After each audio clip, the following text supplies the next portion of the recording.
They say, well, now you can do everything. Well, of course, from the surgery now, you can't do everything. You're allowed to, but that doesn't mean you can. All right. In the event, we'll get off of that. We've been studying this list, and I'm going to go now into something a little more complex. And I've debated about how to present this material, because there's lots of ways to present it. Maybe I'm doing it wrong. And as I was thinking about that this morning, I thought, well, maybe I should do it this way, but I'm not ready to do it that way right now. And that it goes here with this business of the treasury and the money. As we've said before, money is always a big problem. Nothing wrong with money. Churches and God's people, even the disciples had a purse, and Judas kept the purse. We all have to have money. That's the way the world works. Money just enables you to do other things and enables you to exchange value with people. And so churches need money to do what they're supposed to do. God's given the church a job to do, a mission, purposes, and the church often needs money to do that. And it can't be gotten around. The question is, how are we supposed to collect it, and how are we supposed to keep it, and how are we supposed to spend it? And you have to answer those questions. And how do we answer everything hopefully correctly? What does the Bible say? That's how you answer it. What's the Bible say? As plainly as you can. And this is an area where there is just great disagreement, not only across denominational lines, but also disagreement among even churches of Christ sometimes about how some of these things are to be done. And so some of these things here, like down here, church ownership of a bus, church helping needy Christian family, verse number 58, church contributing to a Christian college, church subscribing to a religious paper for the members, number 60, church contributing to a religious publishing foundation, church sending money to another church for needy saints, which we just did, for example. And then you got the church sending money to a benevolent institution, number 63, church buying groceries from a store for a needy family, church operating a homeless shelter, church sending money to an evangelist, church sending money to another church for evangelism, church sending money to another church to send to an evangelist. So you have all of these things, you see. And some of these, I would say, in my estimation, are correct, proper uses of the way things should be done. Some are not correct. So let's go backwards a little bit, and I don't have my sheet here. Let's go backwards just a little bit in our thinking and lay the right, hopefully a useful foundation to begin to answer some of these things. Now, what I want to do next time, I just want to put up a bunch of scriptures for you that deal with some of these things. They would be, without this foundation, they would be out of context, but let's put the foundation then to that way. So let me go to another presentation here. Give me just a second. Okay, let's go here. So here's a fundamental passage that you know. Jesus came to the region of Caesarea Philippi. This is Matthew 16. Asked his disciples, saying, "Who do men say that I am, the Son of Man am?" And they said, "Some say John the Baptist." Oh, I'm sorry it's so small. I had a feeling it might be like that. I apologize for that. I didn't change the resolution on this, and it'll take me too long to do it. Simon Peter said, who do you say that I am? And then Simon Peter says, "You're the Christ, Son of the living God." We know this passage. And he says in verse 18 to Peter, "And I say to you that you are Peter, and on this rock I will build my church, and the gates of Hades shall not prevail against it." So here's Jesus saying, I'll build my church. So who's the church belong to, as it were? To Christ. Whatever you want to define the word church, Jesus says, I'm going to build my church. Now, the way this is used in the New Testament, the Greek word here that almost exclusively, when you see the word church, in fact, I think it's pretty exclusive. It's going to be some form of this word, ecclesia or ecclesia.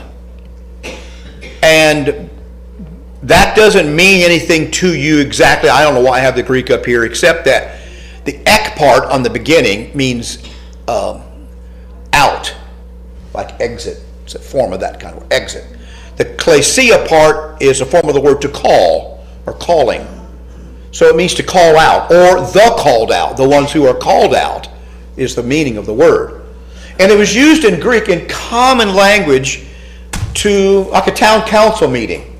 In fact, it's used that way in the book of Acts, that this town council of Ephesus had an assembly, and they got together, and they, first it was used of a mob in the streets. They had a whole bunch of people poured out into the streets protesting what Paul was doing, a whole bunch of people angrily shouting back and forth, and the New Testament calls this an ecclesia.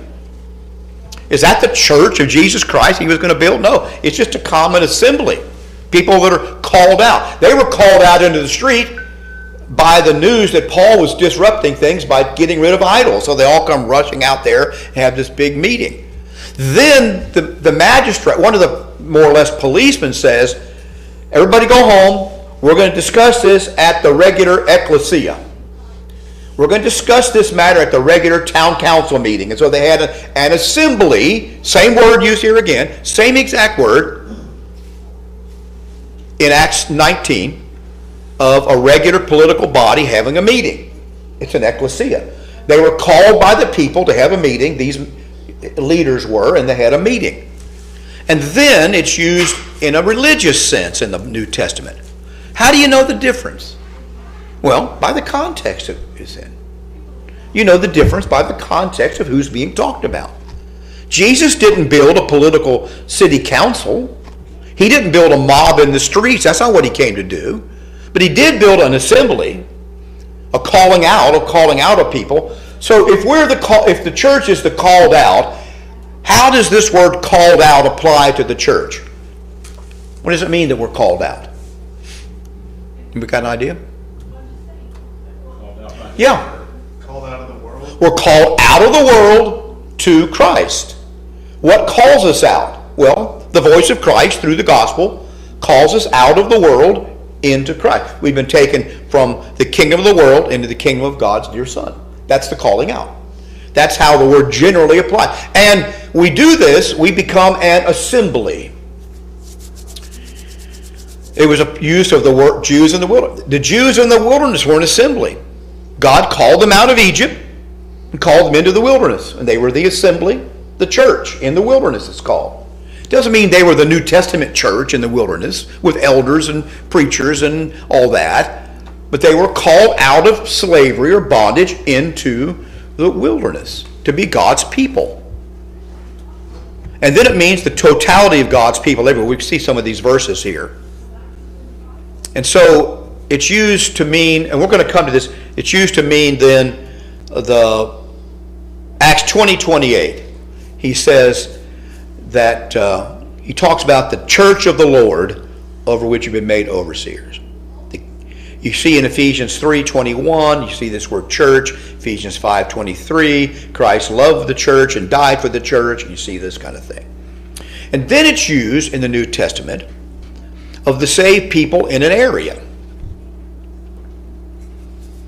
1 Corinthians 16:1. As I gave order to the churches of Galatia, so do you. The churches of Galatia is all the Christians or in their individual assemblies in a given area. So I can talk about the churches of South Florida. That's all the various churches of faithful Christians in South Florida. That's a biblical usage of the word. And then you have Acts 9:31, which I believe Saul there.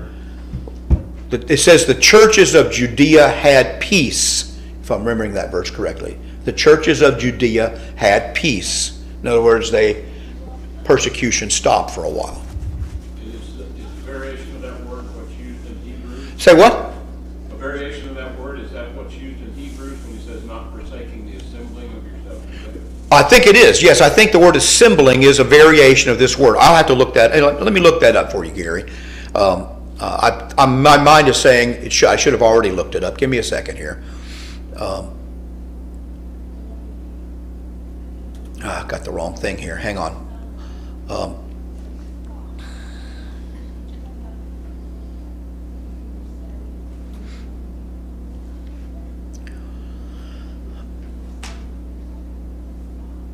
No, that's episynagoge.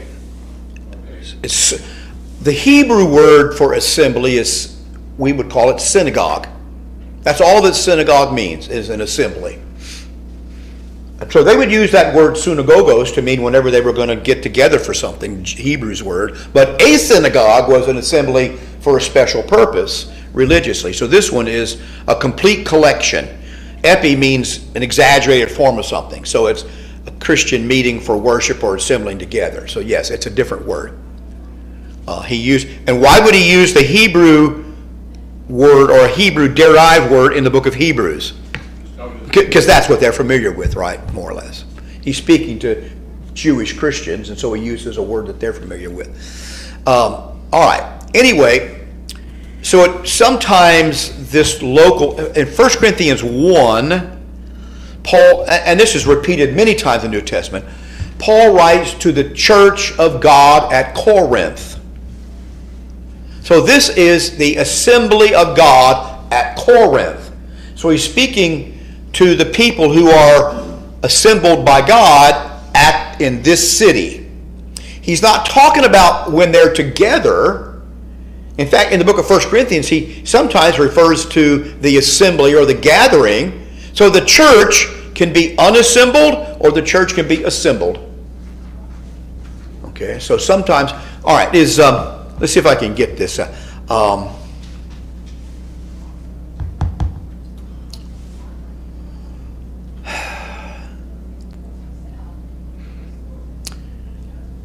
Are any of you veterans of foreign wars? One or two of you are probably. VFW? Do you have to be assembled in the VFW hall to be a veteran of a foreign war? No. I can speak to veterans, and the veterans can be scattered all over the country. Or I can speak to veterans in a veterans assembly when they're together. Same thing with the word church. And so then you see in 1 Corinthians chapter 14, you see the church that's assembled at one place. So he says, when you come together in the church, it's not possible to eat the Lord's Supper. That in the church there means in the assembly. Same word, in the assembly of the church. So this church has a church, an assembly. By the way, where does the word church come from?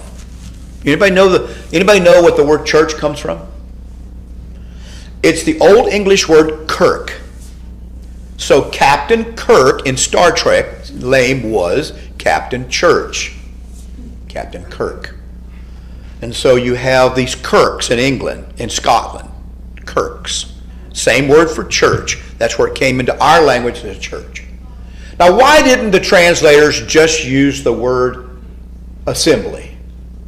Well, they should have. Okay? They should have. But they already had all over England, where King James was making this translation, the King James Version, they had all these Kirks everywhere. So they used the word Kirk to link people to those places already meeting. That's why they use the word church and not assembly. But if you want to translate the word ecclesia, you would use the word gathering or assembly. Okay? So this is the assembly of Christ on Savona Boulevard.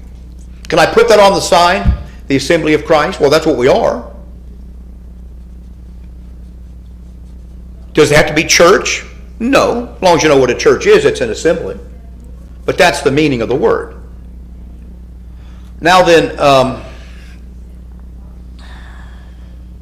so they do that a lot, they don't really translate. I'm not showing you this anymore, am I? Sorry. They do that a lot, they don't really translate. That what now? They did that. Yeah, they translated a lot of things like that, like baptism. They didn't translate it, they transliterated it. And bishop, there's no word for bishop there. The word is, it's the same word for episcopal. We'll not talk about if any man desires the work of a bishop. They won't put that word there. They'll put if any man desires the work of an overseer, because the word literally means to oversee. They use the word bishop because the Church of England had bishops, not because that's the meaning of the Greek word. So you got to slowly but surely you learn those kind of things. But so here the word church can mean the totality of God's people universally, everywhere. You see it used in that way in these verses. It can mean to save people in an area like the churches of South Florida or Judea. but they're not working together as a body. It's distributively. Or it can be all the saved in one place, a local church. And it can be the church at one place assembled together. Now, does anybody know, we have these words in English grammar. I don't want to get too, I know when I say the word grammar, everybody tunes out. Everybody's screen just went blank when I say the word grammar. But think with me for a moment. You know this. In English, we have these things called collective nouns, like a flock of geese or a gaggle of goose. What's a collection of crows called? Do you know what a collection of crows is called? A murder. A murder of crows. So I used to watch this show called something about murder, and they had crows. Was their in their introduction, a bunch of crows flying around cawing and landing on wires. And I bet 1 out of 100 people understood why they had crows for a murder of crows. Anyway, what's a collection of cows called? A herd. Okay? So, if you have one cow, do you have a herd? Well, maybe in a general sense, you know, a guy's got one cow, so that's my herd. It's my collection of cows. I just only happen to have one cow. But usually we refer to a collection meaning they have more than one. Now, let's say I'm talking about all the cows in South Florida, the flock of the herd of cows in South Florida. They're scattered all over lots of fields. Oftentimes I'm referring to the herd of cows that one person owns. It's in a field, or it may be, I've known farmers that had cows in 2 or 3 different places. They were all his herd, or whatever, but they were scattered in this place, and this place. Then most people I know have all their cows in one place. And sometimes those cows are scattered out over the whole field. You can't even see them all. They're just scattered out over the field. And sometimes they're all in one place up at the feed trough. But we still use the word flock, or herd in this case, to talk about all of them. Those are collective nouns. And so sometimes the word church is used of the church in an assembly like this. Sometimes it's used of the word church in when we all go home today. We'll still be the church. We'll still be the church when we all go home. We just won't be the church assembled. Okay? Because there's different commands in the Bible for what we can do at our homes than there are when we're assembled. There are different rules, as it were, that apply when we're here than when we're just scattered abroad. And then you might talk about all the Christians in the whole state or in the whole country or in the whole world. And the Bible does this. It speaks about all those things. The question is, what is the church? Well, the church is people. Can you have a herd of cows without any cows? You don't have any cows. Can you have a herd of cows? Well, it's ludicrous on its face. How do you have an assembly of Christ with no Christians? You don't. Can you have an owner who would be the king, as it were? Yeah, but he doesn't have any cows or any people. So the church is people. It's not an institution. Can you have Boy Scouts if you don't have any Boy Scouts?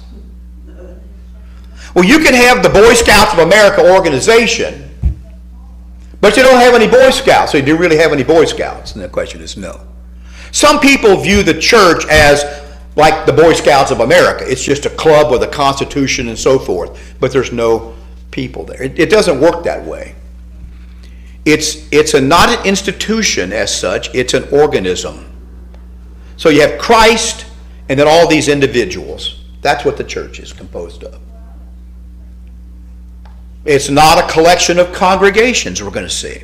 So the universal church, which is all the Christians everywhere, in work and function, is the same as the individual. The local church is comprised of individuals, but its work and collective function is sometimes different. We're going to read that. So listen, think about what that says. As far as the universal church, no one is over it. No one's in charge of it. Nobody gets to tell it what to do. It doesn't have any function except as it functions through individuals and then through local churches. It doesn't have any function. So sometimes, though, the work of the local church is different than the individuals. How do you know this? Well, we've just been reading verses like this. As I gave order to the churches of Galatia, so also do you. Now, all these individual Christians in Galatia and in Corinth were individual Christians. They were the church. But now he's telling them something different. The churches, and he says, on the first day of the week, let every one of you lay by in store, blah, blah, blah, that there be no gatherings when I come. So that group of Christians at Corinth was to do something different than they were all doing everywhere, in that they were supposed to take up a collection on their own and keep it there on their own and maintain it until Paul came. Now that general command applied to the Christians in Galatia, but nobody was in charge of that. Who was in charge of that? Nobody was except Christ. And so you see how that the function's different. In 1 Timothy 5:16, which we'll see. Isn't sometimes the church referred to as the temple of God? To what? Isn't sometimes the church referred to in Scripture as the temple of God? Well, the church, the people of God are pictured in different ways, metaphorically. A household, a temple, a vineyard. There are several different pictures. A temple, I don't know if I mentioned that one. Several different pictures of the people of God. A kingdom. Those are speaking of the different aspects of that group of people, the church. It's a kingdom because of who the king is and what they're supposed to do. It's a vineyard because it bears fruit. It's a household because we're all family members and we all belong to Christ. It's a temple because it's arranged orderly and worships God like the temple did. Yeah. Someone is over it, someone tells it what to do. Is what? Someone is over it and someone tells it what to do. Well, who's over the church? Christ. Christ is the only one over the church in the New Testament. In men's churches, lots of people get over the church. He said no one is over it, no one tells it what to do. Well, no human, no person tells it what to do. Okay, that's right. No one tells it what to do. Christ does tell it what to do. And that's the problem. People want to become the king. Local elders want to become the king. And they became, in New Testament times, early on, those elders. Paul says in Acts chapter 20, he warns the Ephesian elders that from among, people forget this part, from among your own selves will grievous wolves enter into the flock, not sparing the flock. Who's from among your own selves? Who's he talking to? The only people there are the elders of the church at Ephesus. And he's telling them from the eldership, men would arise as wolves to take advantage of the flock. He's not telling them it's going to come from among the common people or from the outside. He's warning them that the elders would be. And we have this historically, that in the end of the first century, into the second and third centuries, individual elderships began to exert control over other churches, and finally you end up with a pope. And that's what happened. Just what Paul said in Acts chapter 20. But that's a departure from the New Testament pattern. So this church is only accountable to the New Testament and therefore to Christ. The only thing we can hold ourselves accountable to is to the New Testament, and that's the law of Christ. Now, the New Testament establishes local elders and deacons in a church as part of God's structure, as it were, of the group and of the Christians here. And that's to be respected and kept in its place. But sometimes the collective function of the church together is different than the local people. And I'm going to show you this in a minute. We already looked at Acts 19. Here's one in 1 Timothy 5:16. I think I have this in some other places. But if any believing man, Peter says, if any believing man or woman has widows, let them relieve them. Needy widows, it means. And let not the church be burdened, that it may relieve those who are really widows, or widows indeed. He just got finished telling you in the previous verses, which we'll put up in a minute. what the qualifications of those needy widows has to be. They have to be over 60. They have to have no other source of income. They have to have pledged themselves to serve the church. Those widows are widows indeed. Have to be given to hospitality, have taken in strangers, have washed the saints' feet. He lists all these things. Those are widows indeed. There are other widows, but only those widows can be taken care of by the church as a lifetime commitment. Now, the church can help any person who has need who's a Christian, even if she's a widow or not a widow. But it says, if any man or woman has widows, you got a widow in your family, who's supposed to take care of that widow first? The relatives are. And if you have nobody, and some other conditions, then the church can enroll them, as we'll see in a moment. Put them on a roll and take care of them, and then they serve the church. So he's making the point I'm making here, not to get a long discussion of widows, the point I'm making is he makes a clear distinction between the responsibility of individual Christians and the responsibility of the church to do something. The church as a group, as a collective, out of their treasury is the idea. That's the distinction he's making, as opposed to just the Christians in general. It's a very clear distinction. Do churches do this? They don't. And that's the problem. Now let me look at something else with you. It might be the same thing. Hang on. Number 2. I should have put all these together, but this might explain a little bit better for you here. Is that small? Yes. Oh man, it's really small.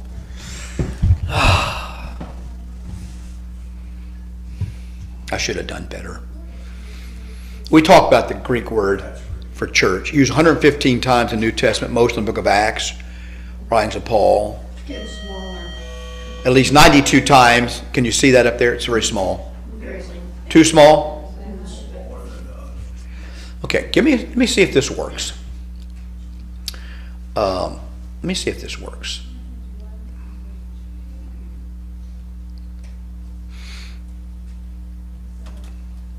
Any better? Oh, yeah. Any better? A little bit? Okay. So the Greek word is ecclesia, 115 times. 92 times this word refers to a local congregation. The other references are to the church in general, or all believers everywhere for all ages. This is from Nelson's Bible Dictionary. And so it's not just a Church of Christ thing. This is what people recognize the way the word is used. Most times it's a local congregation. Other times it's in general. And then you have this. The universal ecclesia is all the saved people of all the ages, both living and dead. And you have 2 different examples, 2 different scriptures there, there's many others.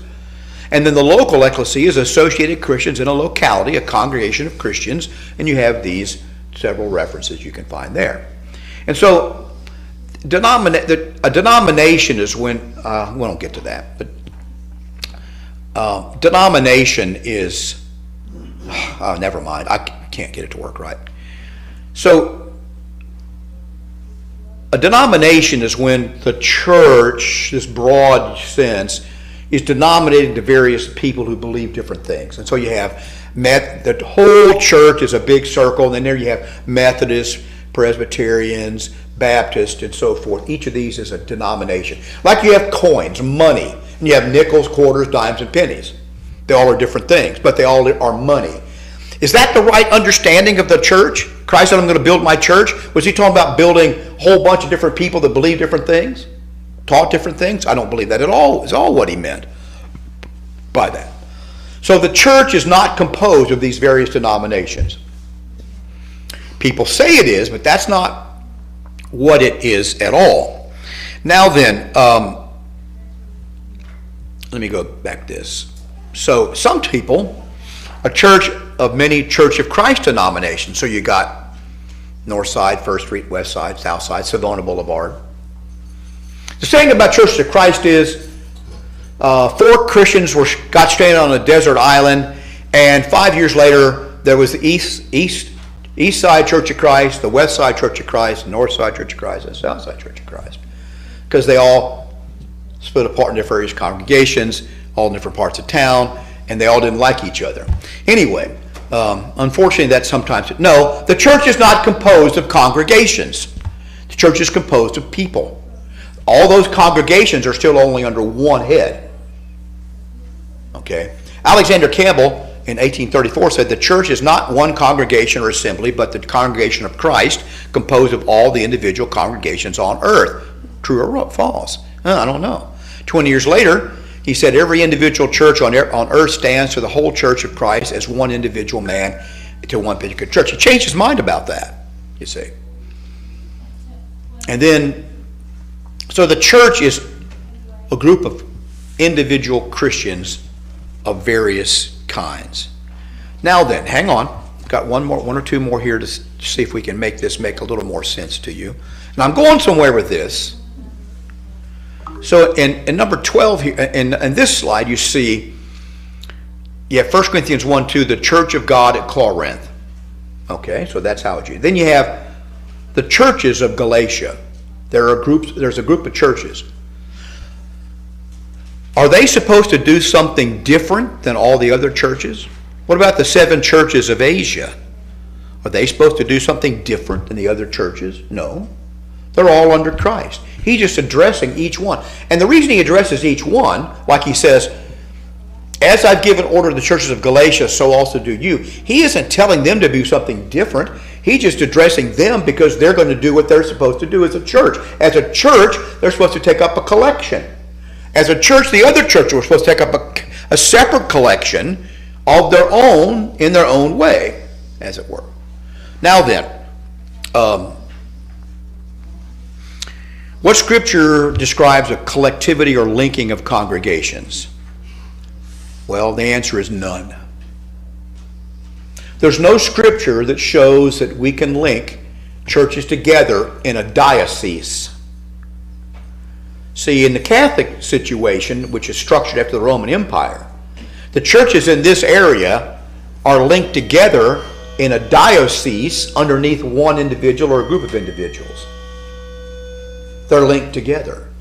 And then the churches in Miami have a diocese. And then you have a bishop over a whole section of these churches. Maybe includes Georgia and Florida. I don't know what the distinctions are, but you have archbishops of New York, and you have archbishops in different states and places.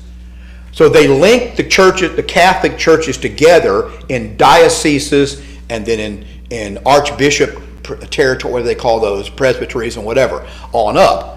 But there's nothing in Scripture that links the churches of Galatia together except this command to do what Christ says. No other organization or structure links them together.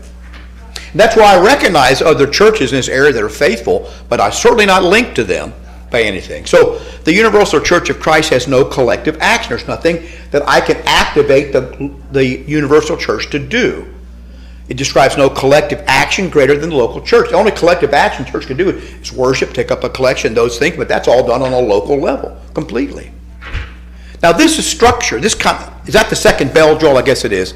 Yeah. He's sending in the masses and the hordes, so we better not let them in on our secret here. But anyway, that's a hard concept for people to get in mind. They keep wanting to activate the churches together. And so you'll get a group of preachers together and they'll meet and they want to, I've been in some of these meetings before, and they want to have a meeting with a bunch of preachers and they want to say, go back to your churches, let's get them all to get together and let's all do this. So what authority do you have as a member of one church to try to get my church and get us all together to cooperate on doing something together? You don't have any authority for that whatsoever to do that. If we think it's a good idea, we'll do that under Christ. You can do what you want to do under Christ. This idea is foreign to many people religiously. Now, why would that be?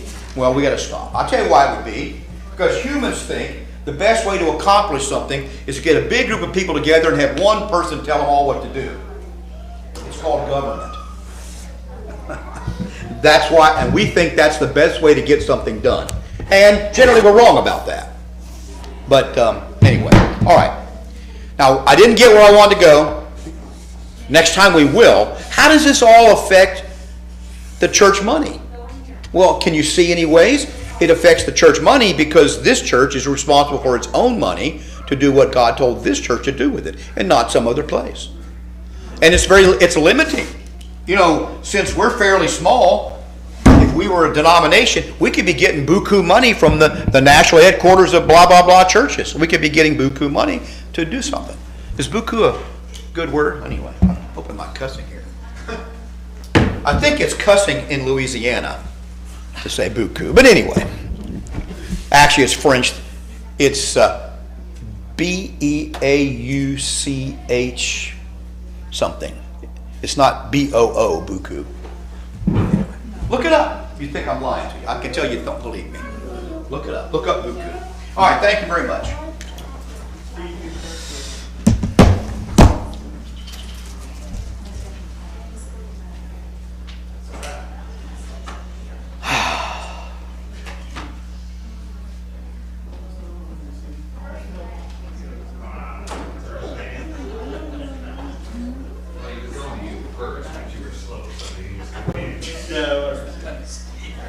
Whatever you want us to hear.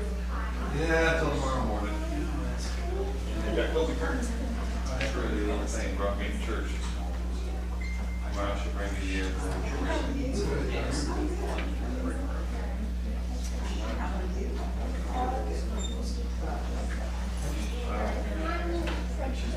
I think she might follow me.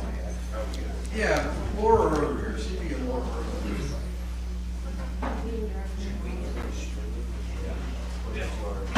I didn't touch anything. I'm busy. On you, man. On you. You got this. I'm speaking.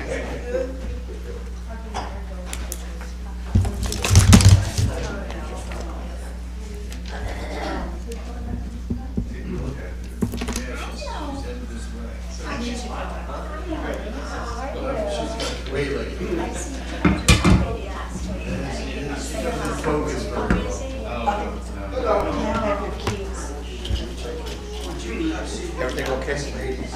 She'll explain the story. I don't know if that's. No, no, so I gotta see what the staff.